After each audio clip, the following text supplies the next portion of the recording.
Good morning, students. Today we are going to discuss another poet, and that is Rupert Brooke. There is one poem prescribed in your syllabus, and the poem name is The Soldier. But let's know something about Rupert Brooke and about his age. Rupert Brooke is known as a war poet because he wrote poems at the beginning of 1914 when First World War began, and that kind of atmosphere, the kind of atmosphere was in that time in England. He has tried to portray it very beautifully in this poem, The Soldier. Although he lived a very short life, he was born in 1887 and died in 1915, and at the beginning of the First World War. You know that the First World War began in 1914 and it continued till 1918. But he died quite early. He died in 1915, and in just 28 years, he had written some very beautiful poems which you can enjoy and which captures the mood of the time, of the period of that time. He is known as a war poet, and his ideas are related to the commencement of the First World War. As I told you, he was educated at Rugby, the famous school, the Rugby, and Cambridge. Brooke wrote poetry and prose. He also wrote some prose, but he is known for his poetry, and particularly the poetry he wrote about the patriotism, about the environment of patriotism which was created in the beginning of First World War. He also wrote some criticism and drama. He was a man with serious political and social interest, but this association with the rising patriotic fervor in the beginning of 1914 and his early death in 1915 resulted that his poetry was overshadowed, and he is known as a war poet. The poems he wrote during that time became very famous, and after his death, he was known for his poems.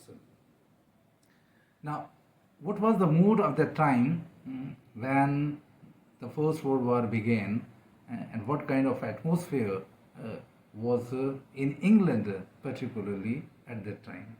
The beginning of the 20th century witnessed a disillusionment with imperialism.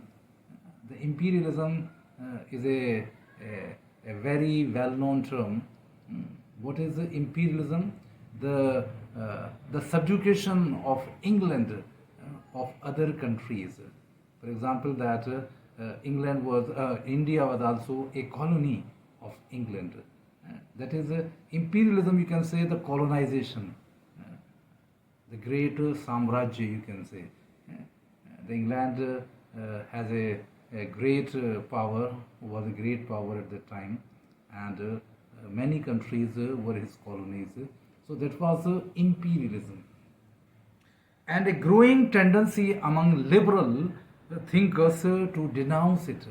So there was some people, some liberal thinkers, who was not in favor of England, that in the way they were subjugating, they were making colonies, and they were exploiting the foreign countries, particularly the countries which were in their colony. And in this sense, we can say that we can just remember, we can read in history that how the Britishers exploited India. They made a plunder, they looted our natural resources, and they killed many people who just rose against them. So they were against all kind of freedoms, and there was no equality. They considered themselves a superior race. So there was some bunch of thinkers who denounce it, who criticize this kind of behavior in England. It was also a period of low self-esteem, yeah, on the part of the Britishers. The Britishers were frustrated the situation in which they were, and there was low morale of British soldiers. They don't have a moral to fight on. And when the war broke out 1915, many people welcomed it as a necessary crisis which would reactivate and remotivate national life and provide them a new direction. So this was the thinking that many people welcomed the war. They thought that this war would bring a change in the thinking of the policy makers. This was not really a sustainable view, but this was not a good view because when the war started, so we see that the ugly face of life, that how many people were killed, and there was a massacre, brutal massacre, and a lot of people and natural resources were destroyed in the war. The war is not a good solution to problem, to any kind of problem. And it also brought out many writers during that period. Many writers wrote poetry against the feeling of war, against the destruction, against the impact of war, in which I know I've just we are going to read. Rupert Brooke is famous, and there are other poets, Wilfred Owen, Sigmund Sassoon, and Edmund Blunder. These are also the poets who wrote against the war and the feeling of their time. Brooke, however, did not live long enough to see this.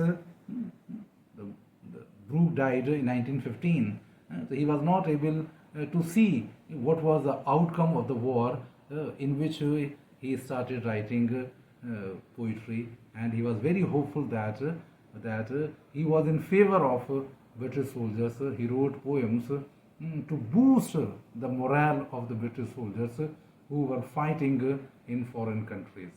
So this is the background of the Rupert Brooke poetry, and in my next lecture, in my second part of this poem, I will discuss in detail the poem The Soldier, and I will also provide you a commentary. And side by side, I am also sending you PDF notes on your WhatsApp group.